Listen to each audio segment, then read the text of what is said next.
sampah sembarangan. Udah tahu sampah biang masalah, buang sampah pada tempatnya lah. Iya ya, kalau bukan kita siapa lagi? Ayo kita buat Jakarta jadi bersih. Bapak Ahok kan ngebelain Jokowi kan. Makanya gue mau nanya itu, Pak. Sebenarnya Bapak ngebelain Jokowi itu atas dasar apa? Terus nanti gimana? Nggak masalah. Ada yang malam.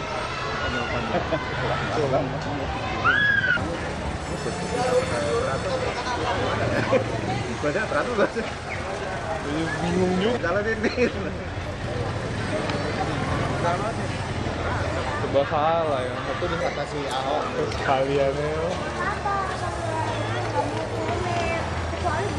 Wah, iya, jadi sampai di Papua nih.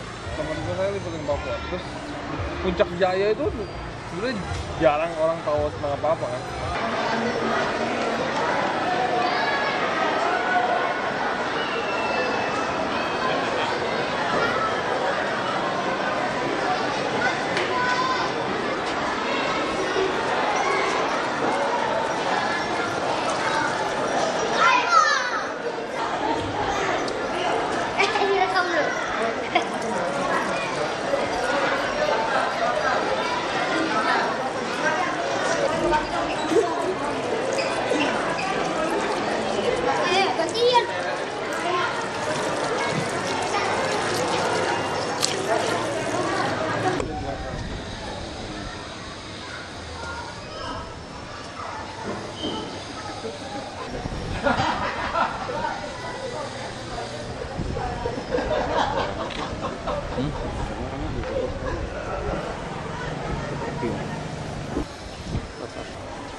Selamat pagi, Profesor Dr.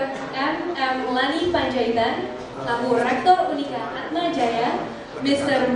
Para hadirin media dan adik-adik sekalian, perkenalkan para hadirin yang terhormat, mari kita bersama-sama nyanyikan lagu kebangsaan negara kita Indonesia Raya. Indonesia. Indonesia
doa terlebih dahulu. Untuk itu kami mengundang Bapak Yusuf selaku perwakilan dari sekolah untuk memimpin doa. Assalamualaikum warahmatullahi wabarakatuh. Hadirin yang saya hormati, di awal penyerahan hibah RWH, marilah kita sama-sama untuk memohon kepada Yang Maha Kuasa.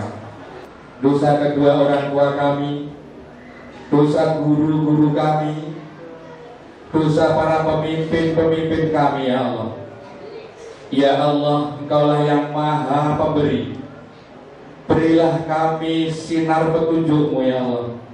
Petunjuk jalan yang lurus, dapat meninggalkan apa-apa yang Kau larang, ya Allah. Ya Allah, berilah kelancaran, kesuksesan, berjalan dengan sebaik-baiknya dan memberkahi kepada kita semuanya. Amin. Ya Allah, inna fid dunya hasanah wa fil akhirati hasanah wa qina adzabannar. Alhamdulillahirabbil alamin. Assalamualaikum warahmatullahi wabarakatuh. Para hadirin kami persilakan untuk duduk kembali. Hadirin sekalian, acara hari ini yaitu hari yang bertepatan dengan Hari Air Sedunia adalah serah terima fasilitas rainwater harvesting yang merupakan bagian dari program Water for School yang dilaksanakan oleh Yayasan Coca-Cola Indonesia dan Yayasan Atma Jaya. Bukan pembangunan secara fisik, seperti fasilitas penampungan air hujan, juga mencakup penyelenggaraan berbagai macam pelatihan yang melibatkan semua unsur sekolah. Program ini telah dijalankan sejak tahun 2010. Saat itu, sebanyak 10 sekolah dasar telah menjalankan Coca-Cola Indonesia. Ibu Titi Sadari ini kami persilahkan untuk maju ke depan.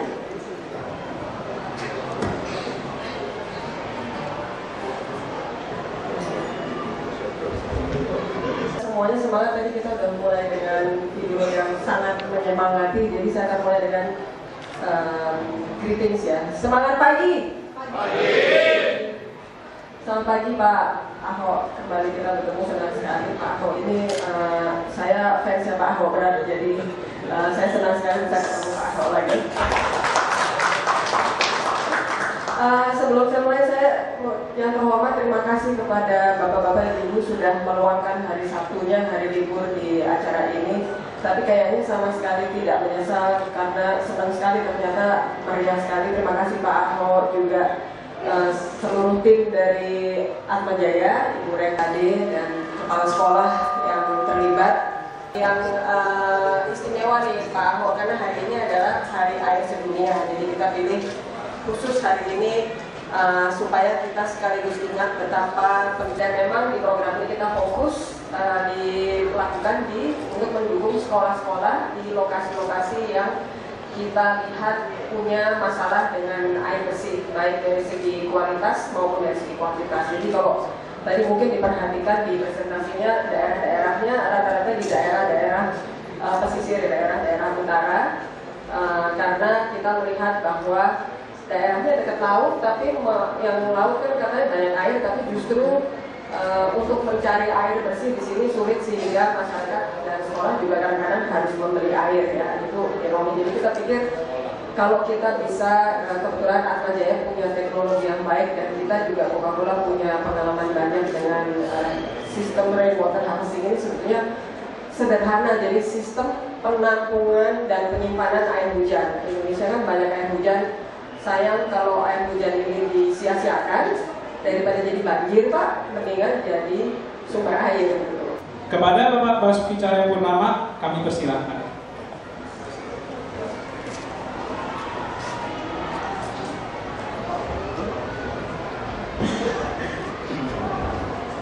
Yang saya hormati Pak Wali Kota Jakarta Utara, biar kenal baik kan Pak Wali Kota.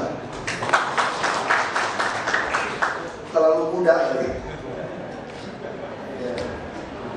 Juga saya mengenalkan saya hormati Kepala Dinas Pendidikan Pak Kasro Marbun. Baik dan tidak kenal. Ada wakilnya juga hadir.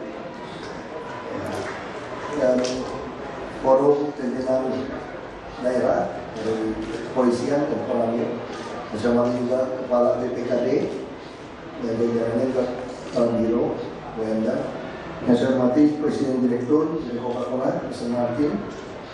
Direktur Utama Rumah Sakit, selamat juga Pak, baru dilantik juga Pak ya. Pak Irwan, ada Dr. Lingling juga, Lokas juga dari Atma Jaya, para pimpinan dari camat, lurah, seluruh mahasiswa dan para hadirin, selamat siang, salam sejahtera kita semua. Pertama-tama tentu saya terima kasih kepada Ibu Lirik kita ketemu. Jadi proses ini sebetulnya kebuannya masih ingat, saya juga udah sempat marah-marah ini sebetulnya sama Pak Biro Esos juga. Ternyata pemerintah ini lucu sebetulnya. Orang mau ngasih barang saja itu susah setengah mati. Ada yang mengatakan mesti IMB, melanggar KDB. Saya bilang ini apa-apaan gitu loh. Jadi program ini sempat berhenti, Coca-Cola sempat males gitu ya. Nah, waktu kami mulai, saya maksa minta waktu itu Barito Pacific dan Yamaha. Sebetulnya yang mau mendukung ini, semua sekolah mau didukung habis, itu dari Jarum Foundation. Jarum Foundation Anda mau berapapun sekolah yang butuh, dia mau kasih habis. Se-Jakarta Utara maupun tidak ada air. Tetapi para aktivis penggerak anti rokok tidak terima ada gambar puntung rokok di tulisan Yayasan Jarum. Karena SD, akhirnya saya putuskan menolak. Sempat terjadi kesalahpahaman. Pihak Jarum berpikir saya anti sponsor dari Jarum. Nah inilah saya perlu ceritakan ini sedikit. Ternyata di Pemprov ini memang pusing kepala itu. Orang mau nyumbang bus itu pun pusing 7 keliling. Mau nyumbang nih. Jadi kalau di Pemprov DKI jangan minta izin, nyolong aja pasti gampang. Kalau minta izin susah. Sama seperti IMB ini, coba lihat di Jakarta. Ini anti semua ini tidak ada IMB sebetulnya. Bangun aja, gak apa-apa. Tapi kalau bangun sekolah untuk penampungan air, masalah. Sampai bolak-balik. Dokter Lingling yang pusing tuh bolak-balik. Ini yang terjadi. Tapi hari ini saya sangat senang. Begitu proses sudah jalan, berita acara modelnya sudah ada, ini semua sudah menjadi lancar. Dan tentu saja harapan saya katakan kalau bangun bak tampungan air, DKI gampang, uangnya banyak DKI sebetulnya. Yang masalahnya apa? Nunggu DPRD pengesahan. Mungkin tidak ada komisi-komisi, bisa sedikit masalah gitu. Jadi di sekolah-sekolah di DKI habiskan uang lebih banyak untuk rehab-rehab yang tidak perlu. Kalau di kampung saya, kalau di kampungnya Pak Gubernur, sudah bangun satu sekolah megah. Rehab sekolah bisa 2 miliar, 4 miliar. Apa yang mau direhab? Kalau tanpa tanah di kampung saya sudah jadi sekolah yang super bagus. Sekolah masih direhab, belum ada sekolah sudah buat pengadaan alat tulis yang tidak perlu pun dibelikan. Jadi di sekolah DKI paling banyak tuh yang IT model begini, sampai papan tulis elektronik pun penuh. Alat olahraga juga penuh. Jadi yang tidak perlu pun dibelikan. Sementara anak-anak sekolah kita di DKI 40% itu drop out untuk usia 16 sampai 18 tahun. Kenapa? Karena kartu Jakarta Pintar kami tidak cukup membiayai mereka. Untuk SD cukup, SMP, SMA tidak cukup. Jadi kami lebih baik menaikkan KJP. Sekarang belum 1 triliun ya, 700 miliar. Kami mau naikkan 1,5. Bila perlu 2 triliun. Supaya anak-anak SMP, SMA ini memenuhi kebutuhan dia sekolah. Kami tidak mungkin membangun sekolah lebih banyak. Lebih baik dia tetap sekolah di swasta, tapi biaya hidup anak yang tidak mampu ini 40% yang drop out kita biayai. Dan kita juga membuat sistem rayonisasi 45%. Saya dari dulu, saya ingat sekali bapak saya suka kira-kira marahin saya tanda kutip. Kalau saya sekolah dapat juara, ya saya tidak pernah turun dari ranking 3. Tidak terlalu pintar tapi tidak terlalu bodoh saya. Jadi pas-pas. Bapak saya sudah bilang, masih banyak anak yang lebih pintar daripada kami. Hanya mereka bukan anak saya. Terus saya punya teman, sekarang dia jadi pejabat, jadi camat dia di Belitung Timur. Itu teman dekat saya. Sholatnya rajin, nyuci piring, nimba air, ngomongin keponakannya. Dia di bawah saya nilainya. Jadi saya selalu bilang sama dia, namanya Sayono. Saya bilang, kamu lebih pintar dari saya. Dia enggak, kenapa lebih pintar? Saya dari SD udah pakai sepatu kickers. Oh iya, pakai sepatu kickers. Kita tidur pakai piyama. Kita ada TV yang hitam putih, yang mesti taruh di tiang pohon durian gitu loh. Diputer-puter, bintik-bintik, nonton. Satu kampung nonton di rumah.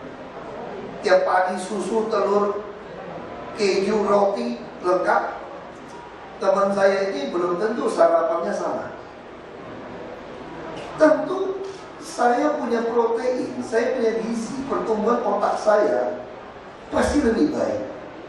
Karena dari kecil, dari di kandungan ibu saya sudah makan dengan baik. Karena saya anak orang mampu di kampung saya, tidak ada masalah soal makanan. Orang susah beras, kita bisa punya stok 2 kaleng, bisa beli dengan uang. Nah, dasar ini yang membuat saya bilang sama dinas pendidikan, saya tidak mau anak-anak dites berdasarkan pakai sistem NEM secara murni. Jadi penerima di SD, SMP, SMA, SMK di DKI harus kasih kuota 45% untuk anak yang IQ-nya pas-pasan. Kenapa? Kalau tidak, yang seperti saya yang makan enak, gizi semua, yang bisa membayar guru-guru les, kasih saya les, pasti saya lebih menang nilainya. Lalu justru anak tidak mampu inilah yang akan sekolah di sekolah swasta yang gurunya pun digaji pas-pasan, tidak capai UMP. Ini jadi melahirkan satu generasi yang masalah. Nah, ini yang mau kita perbaiki. Kita tidak mau lagi pakai sistem tes NEM menentukan. Kita mau sistem lokal wilayah 45%. Dia asal lolos saja, tidak idiot saja, masukkan saja. Begitu kita kasih dia sekolah yang baik segala macam, pasti dia punya kesempatan. Pasti. Nah, itu yang ingin kita lakukan di DKI.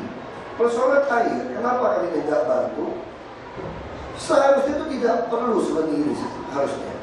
Selain kita punya PAM, pengolahan, tentu dari sistem green building, ya betul, semua air harus kita tampung. Persoalan air kita juga masalah. Pemerintah dulu, zaman Pak Harto, dia serahkan saja kepada kawasan perusahaan Pak Sigit sama perusahaan Pak Sudono Salim, dibagi 2, Aitra dan Palinja. Lalu ada jaminan harus untung 22%.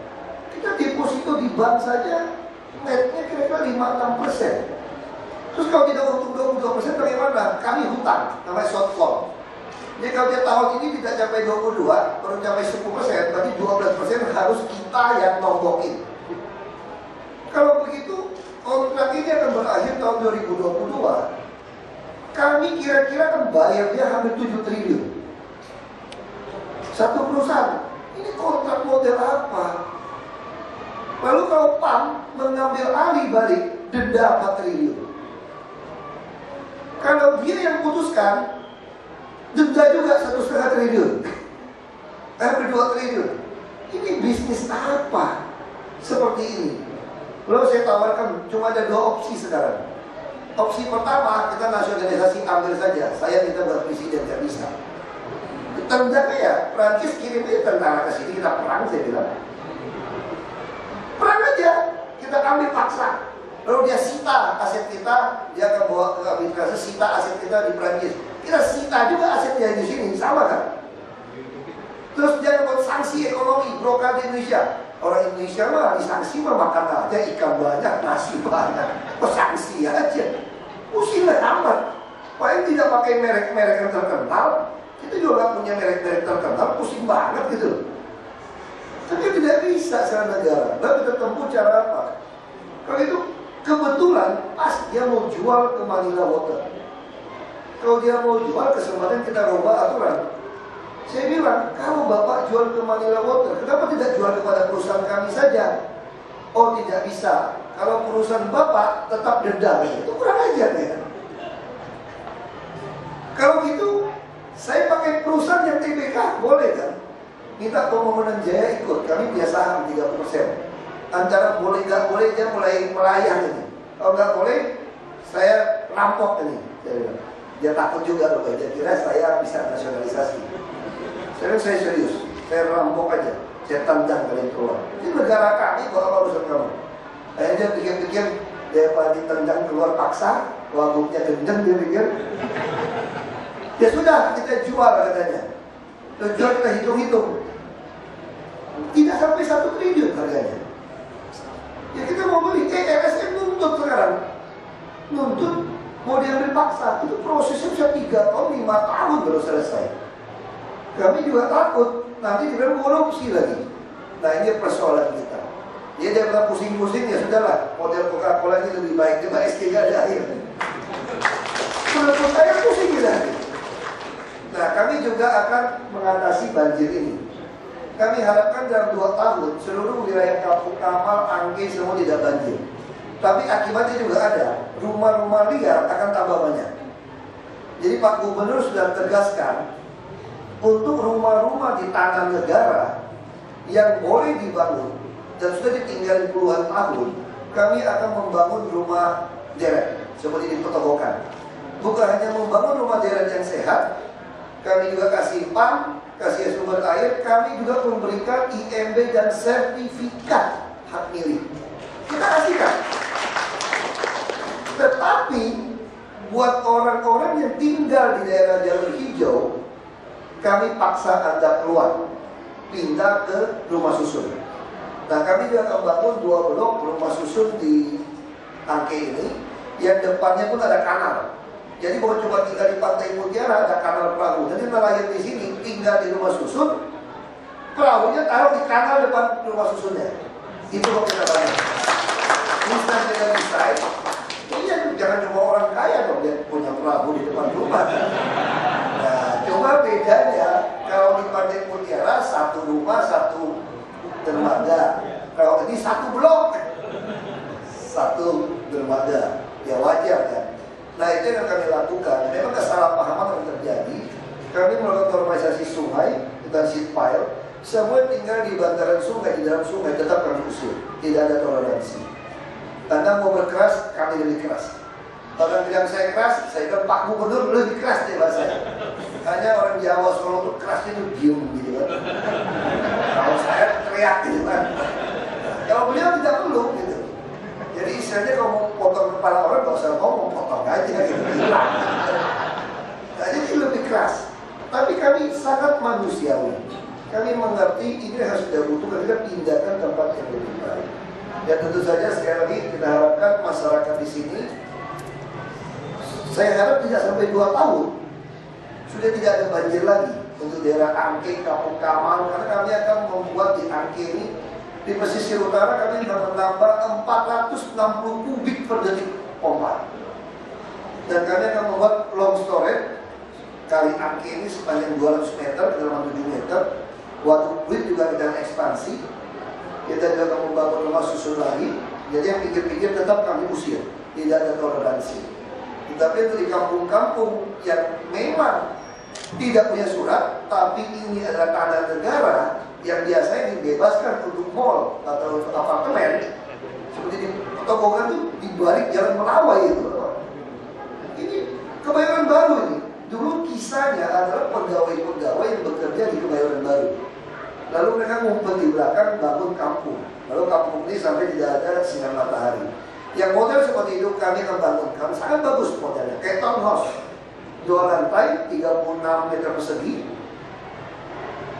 punya lampu jalan, punya taman. Sekarang saya sudah pasang wifi gratis di sana, tapi tidak boleh disewakan, tidak boleh dijual.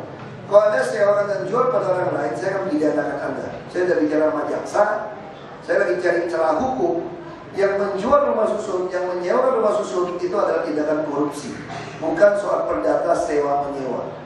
Tapi Anda korupsi menjual, memanfaatkan harta negara. Nah itu yang akan kami lakukan. Termasuk orang yang tidak mau pindah dari sungai, dari waduk, Kami tidak akan lagi kasih peringatan SP1, SP2, SP3, dan SP2B untuk membongkar. Kami akan melakukan polisi jaksa bahwa Anda menyerobot tanah negara. Maka Anda tinggal punya dua pilihan, mau pindah ke rumah susun baik-baik atau kami penjarakan Anda. Jadi kalau Anda mau pindah rumah susun baik-baik, kami akan menarik pelaporan kami. Jadi kita sedikit mafia-mafia Itali gitu, sambil mengancam sambil kasih. Anda mau atau tidak? Mau, kita cabut. Tidak mau, masuk ke penjara. Supaya Jakarta ini bisa nyaman. Jadi kalau Jakarta mau nyaman, kita harus tertib. Kalau tertib, penegakan hukum. Tidak ada pilihan lain. Jadi orang boleh benci kepada kami karena kami dianggap terlalu keras. Saya katakan, kalau Anda benci kami, jangan pilih kami kembali 2017. Sangat sederhana. Sangat sederhana. Tetapi sampai 2017, saya akan sikat Anda yang tidak betul. Itu pasti. Jadi jelas. Posisi kita sangat jelas. Ya, sekali lagi terima kasih kepada Coca-Cola, kepada Atma Jaya.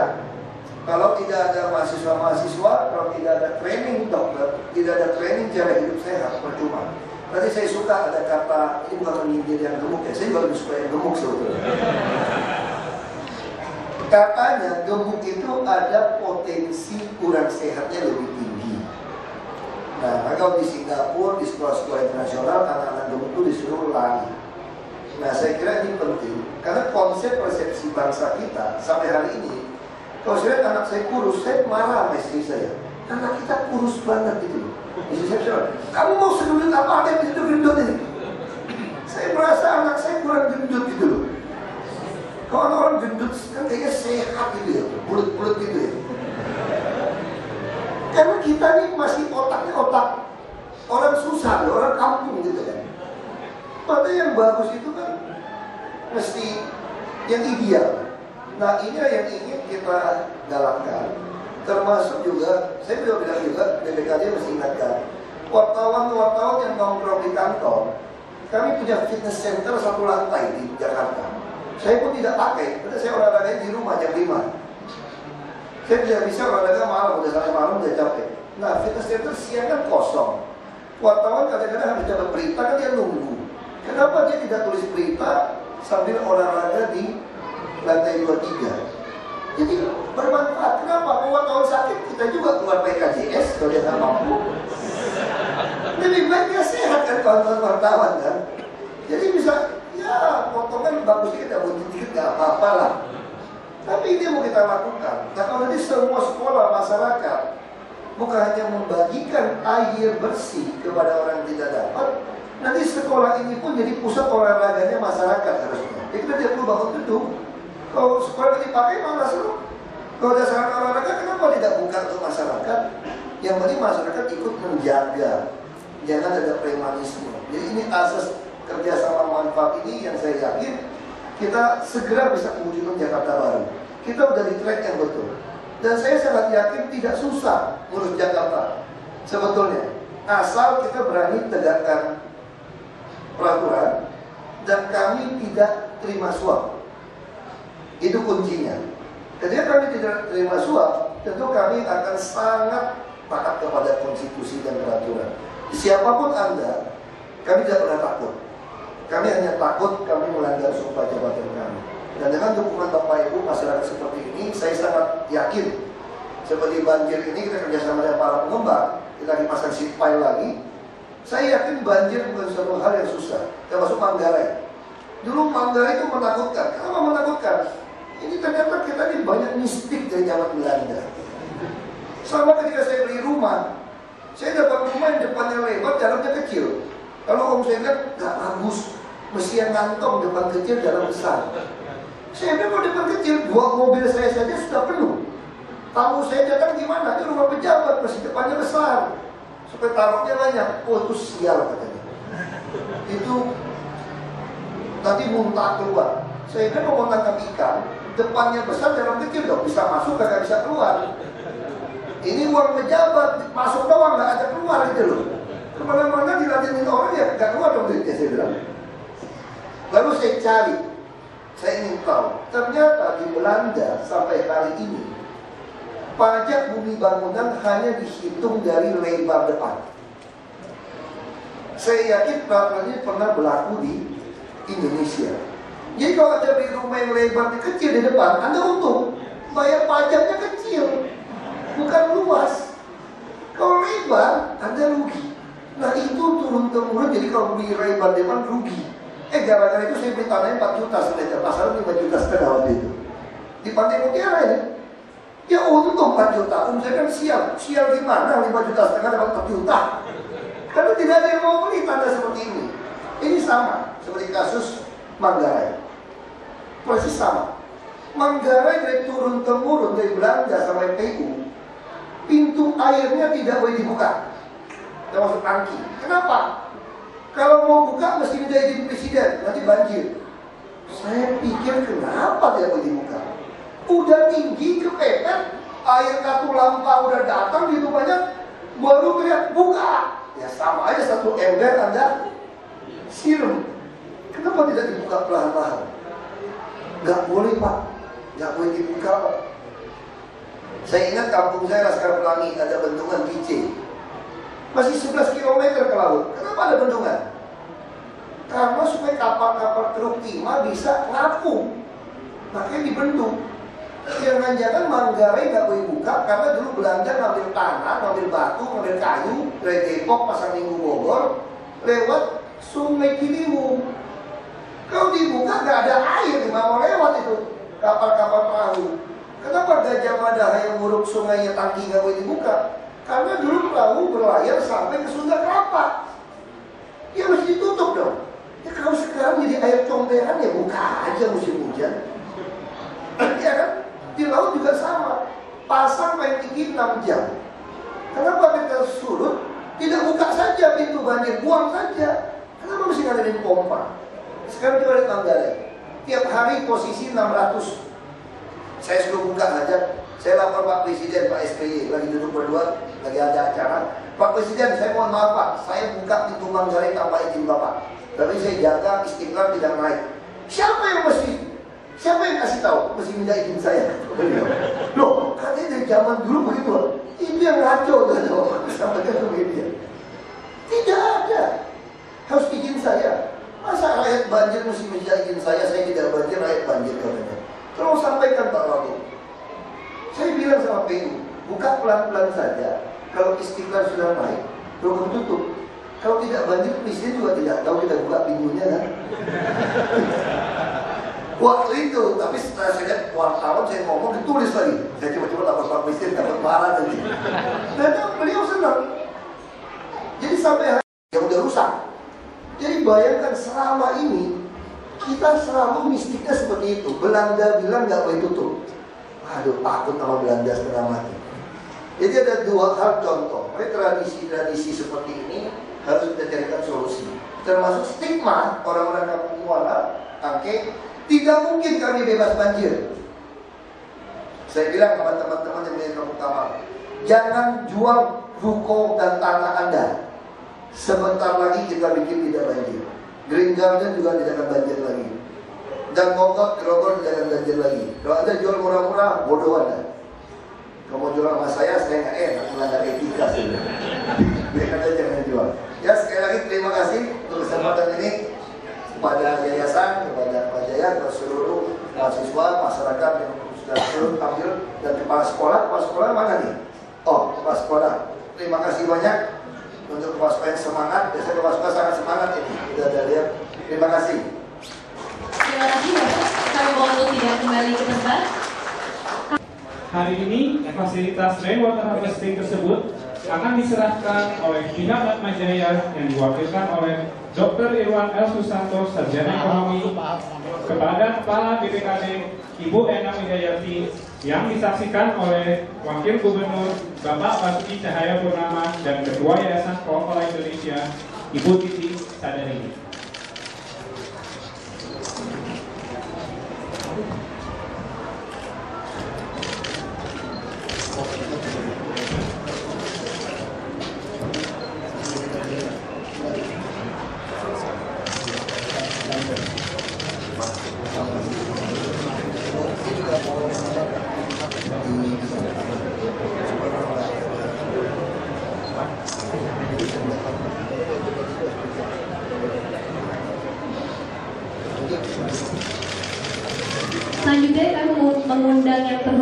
Bapak Wali Kota untuk bergabung ke depan untuk ikut berfoto bersama. Ke depan, Pak.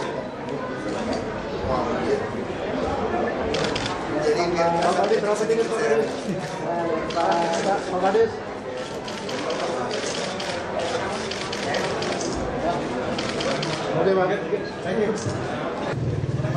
Oke, Pak. Mbak. Apa, dia malah gitu. Dia ngejelasin soalnya. Dibatasi, Pak. Mas, dibatasi, Mas. ini nggak kuat nih. Kuat, Pak. Kuat, Pak. Pak Ahok sebelah sini, Pak. Ya. Nah, sebelah situ, Pak. Bentar, Pak Martin mana? Pak Martin. Lama masih Kayaknya boleh, Pak. Boleh. Oke. Kita kasih kompak. Apa lagi? Perkenalkan, saya Intan dari Koplang Pembina. Ini jadi di sini adalah bangun RWH-nya. Untuk mekanisme kerja RWH-nya itu adalah ini kan menggunakan air hujan. Jadi air hujan yang ada nanti dia akan jatuh ke atap, lalu dia akan lewat pipa-pipa dan masuk ke bak penampungan sementara ini di sini. Dan bisa dilihat di sini bahwa ada kawat-kawatnya. Ini fungsi kawat-kawatnya itu untuk menyaring kotoran-kotoran yang berukuran makro. Dari sini nanti dia akan dialirkan ke tangki first class yang di samping. Ya, seperti itu. Setelah tangki first class-nya penuh, nanti akan ditutup. Jadi penutupannya itu secara manual. Ya, setelah itu nanti kan air tidak akan bisa menyampaikan ke tangki first class lagi. Jadi nanti airnya akan langsung ke tangki jelas. Bagian plastik di sini. Saya buka ya.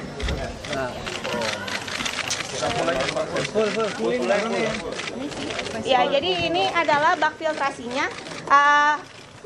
Ini berupa tray. Ada zeolit, ada arang aktif, dan juga ada ijuk. Jadi yang paling bawah itu adalah ijuk. Iya.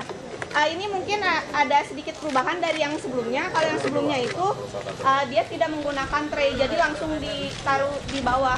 Kalau ini menggunakan tray karena kami melihat bahwa yang sebelumnya itu agak sulit untuk dibersihkan, sehingga kita menginovasi dengan menggunakan tray, jadi lebih mudah untuk dibersihkan. Ini zeolit, yang bawahnya arang aktif, ya seperti itu. Nanti gantinya juga ini kan bertahap kan? Iya, betul. Ini bisa dipegang, yang ini zeolit. Ya. Bisa buat makan ayam kok. Iya, dari sini nanti dia akan ke bak. Ini nggak kegedean air kecil di sini. Yang mananya? Ini air dari sini. Iya, air dari sini nanti dia akan mengalir ke bawah, ke sini. Dari sini nanti dia akan turun ke bawah. Kelas itu kecil itu buang. Yang pipa ini ya? Iya, betul. Untuk ke first class-nya. Iya. Karena kan dia langsung ke situ ya? Iya, betul. Kalau dia penuh baru balik ke sini. Iya, nanti ditutup juga knopnya yang dari tangki situ. Iya. Nah, dari bak filtrasi ini nanti dia akan turun ke bawah ke bak penyimpanan. Kalau diisi Coca-Cola sampai dalam minum Coca-Cola. Ya, boleh. Airnya bisa dilihat dari sebelah sini.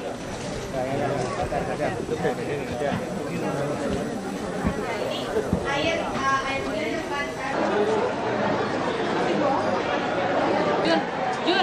Jun, giring fotografernya ke sini. Ya, lo standby sini aja. Kalau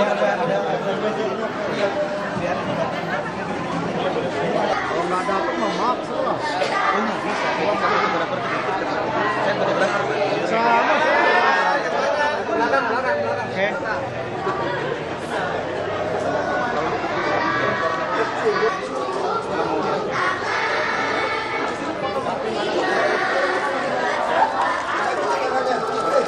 Caranya gimana? Kalau dicari itu.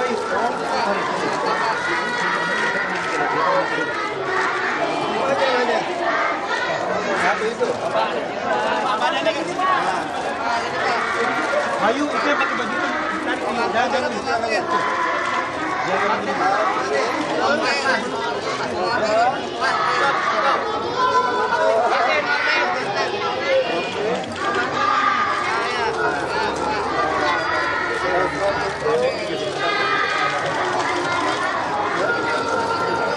oke.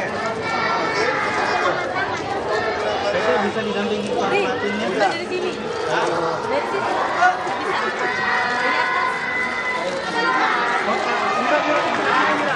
Sana semua fit ya. Pak Wagub bisa menghadap fotografer semua Pak, sebelah sana Pak. Sambil kumur-kumur Pak, ya oke. Silakan Pak. Ya, Dedek. Ini anak supaya dia kena ini. Oke. Boleh deket Pak Wagub, lihatin airnya. Ya. Oke, silakan Pak.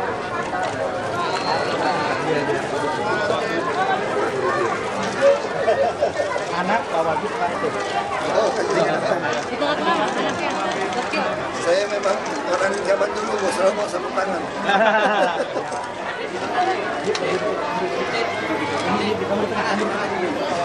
Oh, fotografer sebelah sana Pak. Ya. Oke. Ambil gambar dari sana aja, dari sana. Dari sana bisa. Ya nggak apa-apa Pak.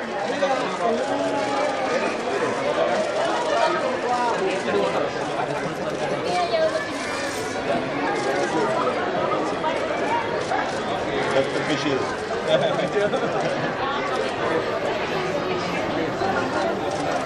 Bob. Sana Bob sana.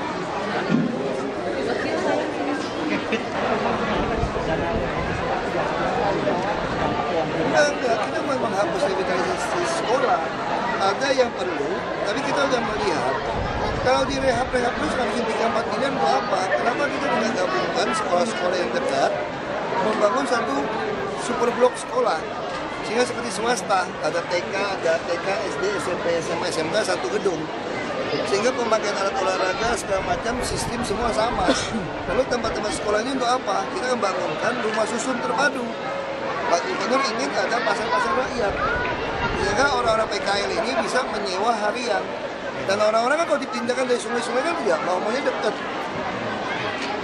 Guru-guru juga susah kan kalau ngajarin jauh kan. Nah, kalau kita bisa bangun sampai berapa lantai, termasuk kantor. Karena yang bangun di Casablanca itu 40 lantai. Kita kan pindahkan kantor-kantor kita terpadu. Sehingga sisa-sisa bekas-bekas lahan kantor tadi, kita kan bangunkan lagi rusun terpadu. Selalu bawahnya ada pasar rakyat. Jadi konsep Pak Gubernur itu seperti itu. Jadi tidak benar untuk melakukan kita akan hapuskan itu dalam arti kata gini, kita hapus benar, lebih baik bangun aja jadi. Daripada terus rehab, 2 lantai, 3 lantai untuk apa gitu. Kita kalau di kampung saya atau di kampung Pak Jokowi, uang rehab itu udah bangun satu sekolah loh. Jakarta ini rehabnya mengerikan harganya, 3 miliar, 4 miliar. Rehabnya banyak lagi, tiap tahun rehab dulu. Kita menghabiskan itu 42% kalau nggak salah 46%. Itu untuk bangunan dan alat-alat yang sebut itu ke murid cuma 6%. Jadi kita evaluasi. konsep interkapsul gimana?